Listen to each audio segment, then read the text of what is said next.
Vika ನಮಸ್ತೆ. ನನ್ನ ಹೆಸರು ವಿಕಾಸ್ ಅಂತೇಳಿ, ಕುಂಬಳೂರು ಗ್ರಾಮ ಪಂಚಾಯಿತಿಯ ಮಾಜಿ ಅಧ್ಯಕ್ಷ ಹಾಗೂ ಹಾಲಿ ಸದಸ್ಯ. ಈ ಒಂದು ನಮ್ಮ ಕುಂಬಳೂರು ಗ್ರಾಮ ಪಂಚಾಯಿತಿ ವ್ಯಾಪ್ತಿಯಲ್ಲಿ ಪಶ್ಚಿಮ ಭಾಗದ ಗುಡ್ಡದಲ್ಲಿ 11 ವಿಂಡ್ ಮಿಲ್ಗಳನ್ನು ಹಾಕಿದ್ದಾರೆ ನಮ್ಮ ಪಂಚಾಯಿತಿ ವ್ಯಾಪ್ತಿಯಲ್ಲಿ. ಇದು ಸರ್ಕಾರದ ಆದೇಶ ಸಂಖ್ಯೆ 481ರ ಪ್ರಕಾರ ಇವರು ಒಂದು ವಿಂಡ್ ಮಿಲ್ಲು 6,000 ಪ್ಲಸ್ 24% ಸೆಸ್ 1,400 ರೂಪಾಯಿ ಆಗುತ್ತೆ. ಒಟ್ಟು 7,440 ರೂಪಾಯಿ ಆಗುತ್ತೆ ಒಂದು ವರ್ಷಕ್ಕೆ, ಒಂದು ಫ್ಯಾನಿಂದ. ಇದು ಒಂದು ಫ್ಯಾನಿಂದ ಆಗುತ್ತೆ. ಅದೇ ಥರ ಸುಮಾರು ನಮ್ಮ ಗ್ರಾಮ ಪಂಚಾಯತಿಯಲ್ಲಿ 11 ಫ್ಯಾನ್ಗಳು ಬರ್ತವೆ. ಅದರಲ್ಲಿ 3 ಕಂಪ್ನಿ, 11ರಲ್ಲಿ 3 ಕಂಪ್ನಿ ಇದ್ದಾವೆ. MSPL ಬಲ್ಡೋಟಾ ಕಂಪ್ನಿ 7 ಫ್ಯಾನ್ ಬರ್ತವೆ. VS Lord and Sons Sandur ಇವ್ರದ್ದು 2 ಫ್ಯಾನ್ ಬರುತ್ತೆ.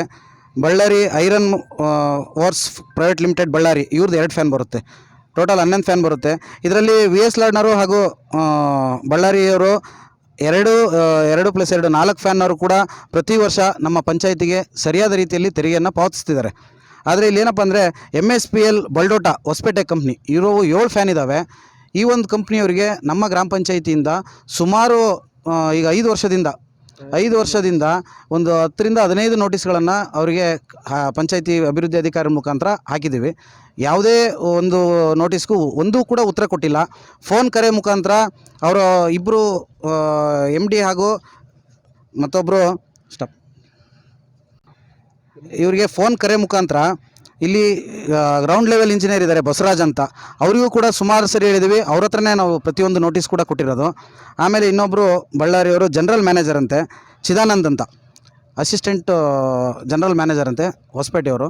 ಇವರು ಹಾಗೆ ತಾವುಗಳು ಏನು ಫೋನಿನ ಕರೆ ಇರ್ಬೋದು, ಲೆಟರ್ ಮುಖೇನ ಅದರ ಪತ್ರ ಮುಖೇನ ತಾವು ಪಂಚಾಯತಿಯಿಂದ ನೀಡುವಂತಾದರೂ ಅದರ ಉತ್ತರ ಕೊಡುವಲ್ಲಿ ಎಲ್ಲೇ ಒಂದು ಕಡೆ ವಿಫಲರಾಗಿದ್ದಾರೆ ಅಂತ ಹೇಳಿ ನಿಮ್ಮ ಪಂಚಾಯತಿ ವ್ಯಾಪ್ತಿಯ ಸಾರ್ವಜನಿಕರು ಮಾತಾಡ್ತಾ ಇದ್ರು. ಹೌದು ಸರ್, ಇದು ಸುಮಾರು ಎಲ್ಲ ನಮ್ಮ ಗ್ರಾಮದಲ್ಲೂ ಕೂಡ ಸುಮಾರು ಹಬ್ಬಿದೆ ಈಗ. ಯಾಕೆಂದರೆ ನಮ್ಮ ಪಂಚಾಯಿತಿಗೆ ತೆರಿಗೆ ಹಣನೇ ಈಗ 15 ಫೈನಾನ್ಸ್ ಕೂಡ ಕಡಿಮೆ ಆಗಿದೆ, ಅಮೌಂಟು ಸರ್ಕಾರದಿಂದ ಬರೋದು. ತೆರಿಗೆ ಹಣದಿಂದನೇ ನಾವು ಗ್ರಾಮಾಭಿವೃದ್ಧಿ ಮಾಡೋಂಥ ಪರಿಸ್ಥಿತಿ ಬಂದಿದೆ. ಹಾಗಾಗಿ ಈ MSPL ಬಲ್ಡೋಟಾ ಕಂಪ್ನಿಯವರು ಸುಮಾರು ನಮಗೆ 2016ರಿಂದ ನಾವು ಇಲ್ಲಿ ಅಳವಡಿಸಿರೋದು. ಇಲ್ಲಿವರೆಗೂ 9.5 ಲಕ್ಷ ರೂಪಾಯಿ ಕಂದಾಯ ಕಟ್ಟಬೇಕು ನಮ್ಮ ಗ್ರಾಮ ಪಂಚಾಯಿತಿಗೆ.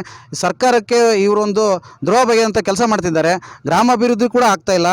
ಹಾಗಾಗಿ ಇವ್ರ ವಿರುದ್ಧ ಕಠಿಣ ಕ್ರಮ ಕೈಗೊಳ್ಬೇಕಂತೇಳಿ ನಮ್ಮ ಇಒಗೂ ನಮ್ಮ ತಾಲೂಕು ಹೊನ್ನಾಳಿ ತಾಲೂಕು ಇಒಗೂ ಹಾಗೂ COಗೂ ಮಾಧವರಾಜ್ CO ಅವರಿಗೂ ಹಾಗೂ DC ಅವರಿಗೂ ಹಾಗೂ AC ಅವ್ರಿಗೆ ಎಲ್ಲರಿಗೂ ಕೂಡ ನಾವು ಮನವಿ ಮಾಡ್ತೀವಿ. ನಾವೀಗ ಪಂಚಾಯತಿ ಸದಸ್ಯರುಗಳು, ಅಧ್ಯಕ್ಷರು ಮಗ ಬಂದಿದ್ದಾರೆ ಹಾಗೂ ನಾವು ಗ್ರಾಮ ಪಂಚಾಯತಿ ಸದಸ್ಯರಿದ್ದೀವಿ. ನಾವೆಲ್ಲರೂ ಇವತ್ತು ಯಾಕೆ ಇಲ್ಲಿಗೆ ಸೇರಿದ್ವಿ ಅಂದರೆ ಇಷ್ಟು ಒಂದು ನೋಟಿಸ್ಗೂ ಕೂಡ ಉತ್ತರ ಕೊಟ್ಟಿಲ್ಲ ಇವರು. ಹಾಗಾಗಿ ಇವರಿಗೆ ಇಲ್ಲಿ ಬೀಗ ಹಾಕ್ಬಿಟ್ಟು ಮೊನ್ನೆ ರೆಗ್ಯುಲೇಷನ್ ಮಾಡಿದ್ದೀವಿ ಸಾಮಾನ್ಯ ಸಭೆಯಲ್ಲಿ. ಎಲ್ಲ ಒಮ್ಮತದಿಂದ ಸದಸ್ಯರು ರೆಗ್ಯುಲೇಷನ್ ಮಾಡಿ ಬೀಗ ಹಾಕಬೇಕು, JCB ತೊಗೊಂಡು ಗುಂಡಿ ತೆಗಿಸ್ಬೇಕು ಅಂತೇಳಿ ತೀರ್ಮಾನ ಮಾಡಿಕೊಂಡು ಇವತ್ತು ಬೀಗ ಹಾಕ್ಲಿಕ್ಕೆ ಬಂದಿದ್ದೀವಿ. ಸರ್, ನಾನು ತಮಗೆ ಕೇಳೋದು 11 ಫ್ಯಾನ್ಗಳಲ್ಲಿ 3 ಕಂಪನಿಗಳು, ದೊಡ್ಡ ದೊಡ್ಡ ಕಂಪನಿಗಳು ತಮಗೆ ಕಂದಾಯ ಸೆಸ್ಸನ್ನು ಗ್ರಾಮ ಪಂಚಾಯತಿಗೆ ಕೊಡುವಂಥದ್ದು, ರೆಸಿಪ್ಟನ್ನು ತೆಗೆದುಕೊಳ್ಳುವಂಥದ್ದು ಮಾಡಿದ್ದಾರೆ. ಇವರು ಯಾರೋ ಪ್ರಭಾವ ವ್ಯಕ್ತಿಗಳು, ರಾಜ್ಯ ಸರ್ಕಾರ ಮತ್ತು ಕೇಂದ್ರ ಸರ್ಕಾರದ ಮೇಲೆ ಮೋಸ್ಟ್ಲಿ ಇವರು ರಾಷ್ಟ್ರಪತಿ ಲೆವೆಲಲ್ಲಿ ಇರೋಂಗೆ ಕಾಣಿಸ್ತಾರೆ.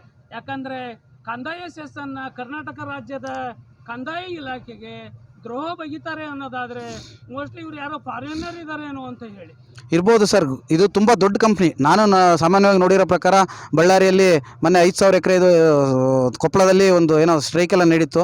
ಆವಾಗ ನನಗೆ ಗಮನಿಸಿದ್ದೀನಿ, ಇದು ತುಂಬ ದೊಡ್ಡ ಕಂಪ್ನಿ ಇದೆ. ಇವರೆಲ್ಲ ಒಂದು ಶಾಮೀಲಾಗಿದ್ದಾರೆ. ಅದರಲ್ಲಿ ಯಾರ್ಯಾರು ಶಾಮೀಲಾಗಿದ್ದಾರೋ ನಮಗಂತೂ ಗೊತ್ತಿಲ್ಲ. ಆದರೆ ನಾವು ಸರ್ಕಾರದಲ್ಲಿ ಮನವಿ, ನಮ್ಮ DCಯಲ್ಲಿ EO ಅಲ್ಲಿ CO ಅಲ್ಲಿ ಮನವಿ ಮಾಡೋದೇನೆಂದರೆ, ನಮಗೆ ಇವತ್ತು ಬೀಗ ಹಾಕ್ತಿದ್ದೀವಿ ಸದಸ್ಯರೆಲ್ಲ ಬಂದು, ನಾಳೆ ನಾಡಿದ್ದು ಇನ್ನು 2 ದಿನ ಕಾಯ್ತೀವಿ. 2 ದಿವಸದೊಳಗೆ ಬಂದು ಅವರು ಕಂದಾಯ ಕಟ್ಟಲಿಲ್ಲ ಅಂದರೆ ನಾವು ಗ್ರಾಮಸ್ಥರು ಹಾಗೂ ಸದಸ್ಯರೆಲ್ಲರೂ ಬಂದು ಧರಣಿ ಕೂರುತ್ತೀವಿ. ಸರ್, ತಮ್ಮ ಮೇಲೆ ಗ್ರಾಮ ಪಂಚಾಯತಿ ಮಾಜಿ ಅಧ್ಯಕ್ಷರು ಇರ್ಬೋದು, ಹಾಲಿ ಅಧ್ಯಕ್ಷರು ಇರ್ಬೋದು, ಸದಸ್ಯರುಗಳು ಇರ್ಬೋದು, ನಿಮ್ಮ ಪಂಚಾಯತಿ ವ್ಯಾಪ್ತಿಯಲ್ಲಿ ಸಾರ್ವಜನಿಕರು ಮಾತಾಡ್ತಾ ಇದ್ದಾರೆ. ಕೆಲವೊಂದು ವಿಂಡ್ ಮಿಲ್ ಮಾಲೀಕರು ಅದು ಕಂದಾಯ ಜೊತೆಗೆ ಸೆಸ್ಸನ್ನು ಕಟ್ಟುವಂಥದ್ದಾಗಿದೆ. ಇದು ಯಾವುದೋ ಹೊಸಪೇಟೆ ಕಂಪ್ನಿಯವರು ಮೋಸ್ಟ್ಲಿ ನೀವು ಪಂಚಾಯತಿ ಅಧ್ಯಕ್ಷ ಸದಸ್ಯರು ಅವ್ರ ಜೊತೆಗೆ ಒಡಂಬಡಿಕೆ ಮಾಡಿ ಇಲ್ಲಿ ಒಂದು ನಾಟಕೀಯ ಮಾಧ್ಯಮಗಳ ಮೂಲಕ ಬರುವಂಥದ್ದು ಆಗಿದೆ ಅಂತಂದು ಇವತ್ತು ಸಾರ್ವಜನಿಕರಲ್ಲೇ ನಾನೇ ಮಾತಾಡುವಂಥದ್ದು ಮಾಡಿದ್ದಾರೆ. ಅದು ಸತ್ಯ ಸುಳ್ಳು ಅನ್ನೋದು ತಾವು ಕೂಡ ನಮ್ಮ ABC ನ್ಯೂಸ್ ವತಿಯಿಂದ ಹೇಳಬೇಕಾಗುತ್ತೆ ಏನು ಅಂಥೇಳಿ. ಇಲ್ಲ, ಈಗ ನಾವು ಆ ಥರ ಏನಾದ್ರು ನಮ್ಮ ಮೇಲೆ ಏನಾದ್ರು ಒಂದು ಆಪಾದನೆ ಇತ್ತು ಅಂದರೆ ನಾವು ಎಲ್ಲರೂ ಬದ್ಧವಾಗಿದ್ದೀವಿ, ಪಂಚಾಯತಿ ಸದಸ್ಯರು, ಅಧ್ಯಕ್ಷರು, ಉಪಾಧ್ಯಕ್ಷರು ಕೂಡ. ಸರ್ಕಾರಕ್ಕೆ ನಾನು ಮನವಿ ಮಾಡ್ತೀನಿ, ನಮ್ಮ ಮೇಲೆ ಏನಾದ್ರು ಆ ಥರ ಒಂದು ನಿಮಗೆ ಏನಾರು ಇದು ಇತ್ತು ಅಂದರೆ ನಮ್ಮ ಮೇಲೆ ಯಾವುದೇ ರೀತಿ ಕಠಿಣ ಕ್ರಮ ತಗೊಳ್ರಿ, ನಾವೆಲ್ಲದಕ್ಕೂ ಕೂಡ ರೆಡಿ ಇದ್ದೀವಿ. ನಾವು ಬಂದಿರೋ ಉದ್ದೇಶ ನಮ್ಮ ಗ್ರಾಮಾಭಿವೃದ್ಧಿ ಆಗಲಿ ಅಂತೇಳಿ ಸುಮಾರು 9-10 ಲಕ್ಷ ಕಟ್ಟೋದಿದೆ, ಅದನ್ನು ತಗೊಂಡು ನಾವು ಗ್ರಾಮ ಅಭಿವೃದ್ಧಿ ಮಾಡಬೇಕು. ಆ ಉದ್ದೇಶದಿಂದ ಬಂದಿರೋದು ಬಿಟ್ಟರೆ ನಮ್ಗೆ ಯಾವುದೂ ಬೇರೆ ದುರುದ್ದೇಶ ಇಲ್ಲ.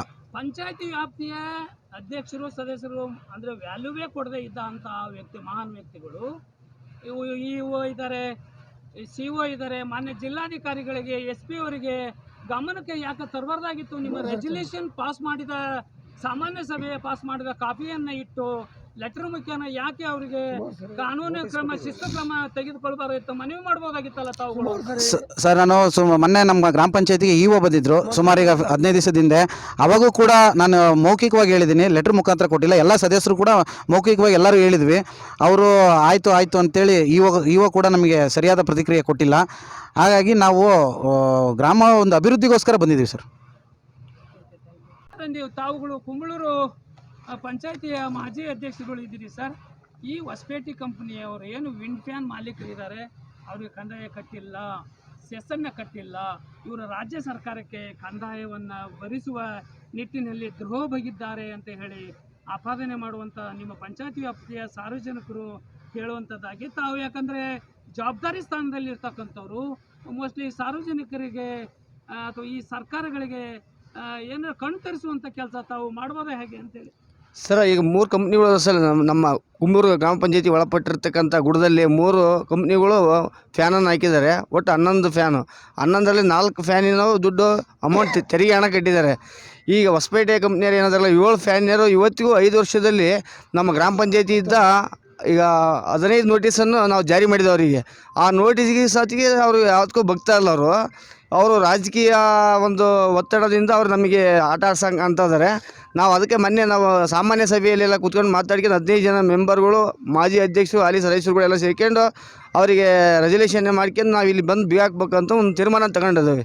ರಾಜ್ಯದ ಮುಖ್ಯಮಂತ್ರಿ ಸಿದ್ದರಾಮಯ್ಯನವರು ಯಾಕಂದರೆ ಗೌರವಯುತವಾಗಿ ರಾಜ್ಯವನ್ನು ಆಳುವಂಥವರು, ಕರಪ್ಷನ್ ಇಲ್ಲದಂಥ ಆಳುವಂಥವ್ರು, ಅವ್ರ ಗಮನಕ್ಕೆ ತಂದು ಎಂಥ ದೊಡ್ಡ ವ್ಯಕ್ತಿ ಆದರೂ ಕೂಡ ಮೋಸ್ಟ್ಲಿ ಸದೆ ಬಡಿಯುವಂಥ ಕೆಲಸ ಮಾಡ್ಬೋದಾ ಹೇಗೇನ? ಯಾಕೆಂತ ಹೇಳಿದ್ರೆ ಬಳ್ಳಾರಿ ಗಣಿಗಳು ಅಹಂಕಾರದ ಮೇರೆಗೆ ಹೋರಾಟವನ್ನ ಮಾಡಿ ಅಂತ ಸಾವಿರಾರು ಕೋಟಿ ಒಡೆಯರನ್ನ ಸದೆ ಬಡಿಯುವಂತ ಮಾಡುವಂತ ಕೆಲಸ ಈ ಸಿದ್ದರಾಮಯ್ಯನವ್ರು ಮಾಡಿದ್ರು.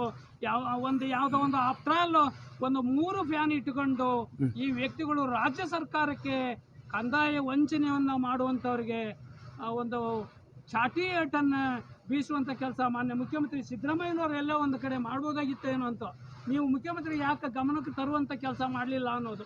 ಸರ್, ನಾವು ಮೊನ್ನೆ ಬಂದಿದ್ರು ಸರ್. ಈಗ 15 ಸರಿ ಹಿಂದೆ ನಮ್ಮ ಗ್ರಾಮ ಪಂಚಾಯತಿಗೆ ಬಂದಿದ್ರು. ನಾವು 15 ಜನನು ಅವ್ರಿಗೆ ಕೇಳಿದ್ವಿ, ನೀವು ಏನಲ್ರಿ ನಾವು ಹೇಳೋವಷ್ಟು ಅವ್ರಿಗೆ ಫೋನ್ ಮಾಡಿಲ್ಲ ಹೇಳಿದ್ವಿ. ನಮಗೆ ಫೋನಿಗೆ ರೆಸ್ಪಾನ್ಸ್ ಮಾಡ್ತಾಯಿಲ್ಲ ಅವರು. ನೀವೇ ಗ್ರಾಮ ಪಂಚಾಯತಿ ಅಧ್ಯಕ್ಷರು, ಸದಸ್ಯರುಗಳೆಲ್ಲ ಹೋಗಿ ನೀವಲ್ಲಿ JCB ತಗೊಂಡೋಗಿ ಅದನ್ನ ಹೊಡೆದು, ಇದನ್ನು JCB ತೆಗೆದು ಹೊಡೆದು ಆ ಫ್ಯಾನಿನ ಇದಕ್ಕೆ ಬೀಗ ಹಾಕೊಂಬರ್ರಿ. ಬೀಗ ಹಾಕಿ ಆವಾಗ CEO, DC ಮತ್ತು ಉಪವಿಭಾಗಾಧಿಕಾರಿಗಳಿಗೆ ನೀವು ಮನವಿ ಸಲ್ಲಿಸ್ರಿ ಅಂತ ಹೇಳಿದ್ರು ಸರ್. ಅದೇ ರೀತಿ ನಾವು ಮನವಿ ಸಲ್ಲಿಸೋಕ್ಕೆ ರೆಡಿ ಆಗಿದ್ದೇವೆ ಸರ್. ಈಗ ಒಂದು ಸರಿ ನಾವು ಈಗ ನಿಮ್ಮ ಮಾಧ್ಯಮದ ಮುಖಾಂತರ ನಾವು ಒಂದು ಅವರಿಗೆ ವಾರನ್ ಕೊಡೋಣ ಅಂತಂದೇಳಿ ಈ ನಮ್ಮ ಉಪವಿಭಾಗಾಧಿಕಾರಿಗೂ ಮತ್ತು ಜಿಲ್ಲಾಧಿಕಾರಿಗಳಿಗೂ ಸ್ವಲ್ಪ ವಿಷಯ ಗೊತ್ತಾಗಲಿ ಅಂತ ಮಾಧ್ಯಮದ ಕರೆದು ನಿಮ್ಮಲ್ಲಿ ಒಂದು ಮನವಿ ಮಾಡ್ಕೊಂತ ಸರ್. ಅಲ್ಲ, ಆಹಾರ ಸಚಿವ ಮಲ್ಲಿಕಾರ್ಜುನ್ ಪ್ರಿಯಾಂಕಾ ಖರ್ಗೆ ಅವರಿಗೆ ಒಂದು ಗಮನಕ್ಕೆ RDP ಅವರಿಗೆ ಬರೀತೇವೆ ಸರ್. ನಾವು ಒಂದು ಲೆಟರ್ ಬರೀತೇವೆ ಸರ್. ಈ ನಾಳೆ ಇನ್ನು 2 ದಿನದಲ್ಲಿ ಸರ್, ಇನ್ನೊಂದು 2 ದಿನದಲ್ಲಿ 3 ದಿನದಲ್ಲಿ ಅವನು ಬಳ್ಳಾರಿ ಕಂಪ್ನಿಯನ್ನು ಬಂದು ನಮಗೆ ಹೊಸಪೇಟೆ ಕಂಪ್ನಿಯನ್ನು ಸರ್, ಹೊಸಪೇಟೆ ಕಂಪ್ನಿಯನ್ನು ಬಂದು ನಮಗೆ ಕಂದಾಯ ತೆರಿಗೆ ಹಣವನ್ನು ಪಾವತಿ ಮಾಡೋದು ಇದ್ದಲ್ಲಿ ಅವನ ಮೇಲೆ ಬಂದು ಇಲ್ಲಿ ಧರಣಿ ಕೂತಂದು ಸರ್. ನಾವು 15 ಜನ ಮೆಂಬರ್ಗಳು ಪ್ಲಸ್ ಊರಿನ ಗ್ರಾಮಸ್ಥರು, ನಮ್ಮ ಊರಿನ ಗ್ರಾಮಸ್ಥರೆಲ್ಲರೂ ನಮಗೆ ನೀವೆಲ್ಲ ಮಿಂಗಲ್ ಆಗಿದ್ದೀರಿ ಅಂತಂದು ನಮಗೆ ಅಪೋಸ್ ಮಾಡ್ತಾ ಇದ್ದಾರೆ. ಆದ ಕಾರಣ ಅವರ ಸಮ್ಮುಖದಲ್ಲಿ ಒಂದು 1000 ಜನ ನಮ್ಮ ಊರಿನ ಗ್ರಾಮಸ್ಥರು ಕರ್ಕೊಂಬಂದು ನಾವು ಉಗ್ರ ಹೋರಾಟ ಮಾಡ್ದೋ ಸಹ ನಮ್ಮ ಊರಿನ ಅಭಿವೃದ್ಧಿ ಆಗ್ಬೇಕು ಸರ್. ನಮಗೆ ಹಲೋ, ನನ್ನ ಹೆಸರು ಮುರಳೀಧರ್ ನಾಗ್ಪಿ ಅಂತೇಳಿ, ಕುಂಬಳೂರು ಗ್ರಾಮ ಪಂಚಾಯತ್ ಅಧ್ಯಕ್ಷರ ಮಗ ನಾನು. ಇದ್ರ ಬಗ್ಗೆ ಮಾಹಿತಿ ನನಗೆ ಇರಲಿಲ್ಲ. ಸಂಪೂರ್ಣವಾಗಿ 1 ತಿಂಗಳಿಂದ ಇದ್ರ ಬಗ್ಗೆ ಮಾಹಿತಿ ನಾನು ಕಲೆ ಹಾಕಿದಾಗ ಏನು ನನಗೆ ಗಮನಕ್ಕೆ ಬಂದಿತ್ತು ಏನಪ್ಪ ಅಂದರೆ, ನಮ್ಮ ಸರ್ಕಾರಕ್ಕೆ ಮತ್ತು ನಮ್ಮ ಪಂಚಾಯತ್ ರಾಜ್ ಇಲಾಖೆಗೆ, ಎಸ್ಪೆಷಲಿ ನಮ್ಮ ಗ್ರಾಮ ಪಂಚಾಯತಿಗೆ ಈ 3 ಕಂಪ್ನಿಯರು ಏನಿದಾರಲ್ಲ ತೆರಿಗೆಯನ್ನು ವಂಚನೆ ಮಾಡ್ತಾ ಇದ್ದಾರೆ. ಆ 2 ಕಂಪ್ನಿಯವರು ಕಟ್ತಾ ಇದ್ದಾರೆ, ವರ್ಷ ಸೆಸ್ ಮತ್ತು ಟ್ಯಾಕ್ಸನ್ನು ಕಟ್ಕೊಂಡು ಹೋಗ್ತಿದ್ದಾರೆ. ಆಮೇಲೆ ಇದೇನಿದೆಯಲ್ಲ ಬಳ್ಳಾರಿ ಕಂಪ್ನಿ ಏನಿದೆಯಲ್ಲ ಅದು ಅವರ ಅಂಡರ್ ಬರ್ತಕ್ಕಂಥ ಕಂಬಗಳಿಗೆ ಟ್ಯಾಕ್ಸನ್ನು ಕಟ್ತಾ ಇಲ್ಲ, ತೆರಿಗೆಯನ್ನು ಕಟ್ತಾ ಇಲ್ಲ.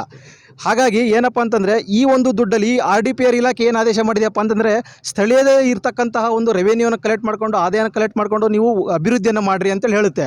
ಆದರೆ ನಮಗೆ ಇಲ್ಲಿ ಅಭಿವೃದ್ಧಿ ಮಾಡಬೇಕಂದ್ರೆ ಇಲ್ಲಿ ಹಣದ ಕೊರತೆ ಇದೆ. ನಮಗೆ ಈ ಥರದೊಂದು ಆದಾಯ ಬರ್ತಕ್ಕಂಥದ್ದು ನಮ್ಮ ಒಂದು RDPR ಇಲಾಖೆ ನಮ್ಮ ಪಂಚಾಯತ್ ಕುಂಬ್ಳೂರಿಗೆ ಬಂದರೆ ಅದು ಆ ದುಡ್ಡು ತೊಗೊಂಡು ನಾವೇನಾದರೂ ಅಭಿವೃದ್ಧಿ ಮಾಡ್ಬೋದು. ಇಲ್ಲಿ ಭಾಳ ದಿನದಿಂದ ನಾವು ಬಂದು ಇಲ್ಲಿ ಸಾಮಾನ್ಯ ಸಭೆಯಲ್ಲ ಚರ್ಚೆ ಮಾಡಿಬಿಟ್ಟು ಎಲ್ಲ ಒಕ್ಕೂರಲವಾಗಿ ಬಂದು ಇಲ್ಲಿ 2-3 ಸತಿ ಬಂದು ಇಲ್ಲಿ ಪ್ರತಿಭಟನೆ ಮಾಡಿದ್ದೀವಿ, ಎಲ್ಲದೂ ಮಾಡಿದ್ದೀವಿ, ಅಧಿಕಾರಿಗಳ ಗಮನಕ್ಕೂ ತಂದಿದ್ದೀವಿ, ಎಲ್ಲರ ಗಮನಕ್ಕೂ ತಂದಿದ್ದೀವಿ. ಯಾರೂ ಸಹ ಸೂಕ್ತವಾಗಿ ಅದರ ಬಗ್ಗೆ ಕಾನೂನಾತ್ಮಕ ಕ್ರಮಗಳನ್ನು ಕೈಗೊಳ್ತಿಲ್ಲ.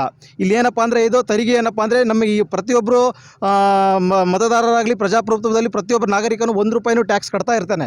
ಹಾಗಾಗಿ ಆ ಟ್ಯಾಕ್ಸ್ ಬರ್ತಕ್ಕಂಥ ದುಡ್ಡನ್ನು ನಾವು ತೊಗೊಂಡು ಅವರ ಅಭಿವೃದ್ಧಿ ಮಾಡಬೇಕಂಥದ್ದು ಅಷ್ಟೇ ನಮ್ಮ ಇಲ್ಲಿ ಸ್ಪಷ್ಟವಾದಂಥ ಉದ್ದೇಶ. ಇಲ್ಲೇನು ಅವನ ಹಣವನ್ನು ತೊಗೊಂಡು ನಾವೆಲ್ಲರೂ ಟ್ರಿಪ್ ಹೋಗಬೇಕು ಇಲ್ಲ ಏನಾದರೂ ನಮ್ಮ ಮನೆಗೆ ಹಾಕೋಬೇಕಂಥದ್ದು ಏನು ಉದ್ದೇಶ ಇಲ್ಲ ಇಲ್ಲಿ.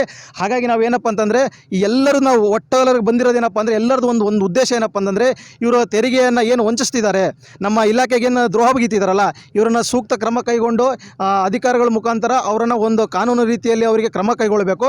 ಮತ್ತು ನಮಗೆ ಅದು ಇನ್ನೊಂದು 4-5 ದಿನದಲ್ಲಿ ತೆರಿಗೆಯನ್ನು ಅವರು ಪಂಚಾಯಿತಿಯಲ್ಲಿ ತಂದು ಕಟ್ಟಲಿಲ್ಲಪ್ಪ ಅಂತಂದರೆ ನಾವು ಮುಂದಿನ ಒಂದು ಉಗ್ರ ಹೋರಾಟಕ್ಕೆ ನಾವೆಲ್ಲ ಬದ್ಧರಾಗಿ ಇಲ್ಲಿ ಗ್ರಾಮಸ್ಥರನ್ನು ಸೇರಿಸಿ ನಾವು ಈ ಒಂದು ಏನು ವಿಂಡ್ವೀಲ್ ಇದೆಯಲ್ಲ ಅವನ್ನೆಲ್ಲ ಮುಚ್ಚತಕ್ಕಂಥ ಒಂದು ಕ್ರಮವನ್ನು ನಾವೇ ಮುಂದಿಟ್ಕೊಂಡು ಈ ಕೆಲಸವನ್ನು ಮಾಡ್ತೀವಿ. ಹಾಗಾಗಿ ಸಂಬಂಧಪಟ್ಟ ಎಲ್ಲ ಅಧಿಕಾರಿಗಳು ಈ ಒಂದು ವಿಚಾರದಲ್ಲಿ ಆದಷ್ಟು ಈ ಸರ್ಕಾರಕ್ಕೆ ಅನ್ಯಾಯ ಆಗ್ತಿರ್ತಕ್ಕಂಥದ್ದು ಮತ್ತು ನಮ್ಮ ಪಂಚಾಯತಿ ಇಲಾಖೆ ಅನ್ಯಾಯ ಆಗಿರ್ತಕ್ಕಂಥದ್ದನ್ನು ಸರಿಪಡಿಸಬೇಕಂತೇಳಿ ನಾನು ಎಲ್ಲ ಗ್ರಾಮ ಪಂಚಾಯತಿ ಅಧ್ಯಕ್ಷ ಪರವಾಗಿ ಮೆಂಬರ್ಗಳ ಪರವಾಗಿ ಎಲ್ಲರ ಪರವಾಗಿ ನಾನು ಒಕ್ಕೂರಲಿಂದ ಕೇಳ್ಕೊಳ್ತಾ ಇದ್ದೀನಿ. ನಮಸ್ತೆ. ನಮಸ್ತೆ.